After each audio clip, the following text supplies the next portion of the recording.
Kapelka supermarketiga necha yildan buyon siz xaridorsiz? Boshlanishidan. Hammasi yaxshi. Ma'qul, arzon, qulay. Shuning uchun kelamiz faqat she'ra. Sizlarda chiroyli xolalarimga sizlarga sovg'a bor, ana. Bushkalar sizga, bunisi esa sizga. Rahmat kattakon. Yana Kapelka supermarketiga kelishda davom etinglar. Rahmat. Sizlarga ham omadlaringiz bo'lsin. Akajon, Kapelka supermarketlariga qanaqa kamchiliklar bor deb o'ylaysiz? Kamchilikmi? Ha. Kamchilik. Yo'q, menimcha kamchilik yo'q, hammasi chotki. Nimadir bo'lish kerak-ku.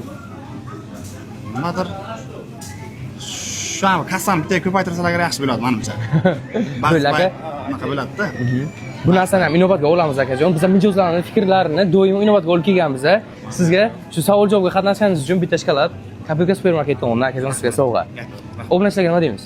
Obunachilar kelinglar. Narxlari arzon, zo'r, sifatli doim. Kelib biz shu yoqdan bozorlik qilamiz. Har tomonlama qulay, hamma narsa mavjud, sveji. Nima xohlasak topib bilamiz. Hatto bolalar o'ynaydigan plashatka ham bor. Bolalarimiz bilan kelsak, kichkinalar bilan kelsak ham hamma sharoit mavjud. Katta rahmat. Rahmat kattakon. Onangiz borlar, Ha. yaxshi ko'rishingizni aytsangiz agar, biz sizga Kapelka supermarket tomonidan sovg'a beramiz. Video qarata aytishingiz mumkin. Nanajon, mana shu naqzimdan. Mehribonim ona. Ushbu sovg'a siz uchun. Bering bitta sovg'ani. Bu sovg'a sizga. Rahmat. Sog' bo'ling, salomat bo'ling.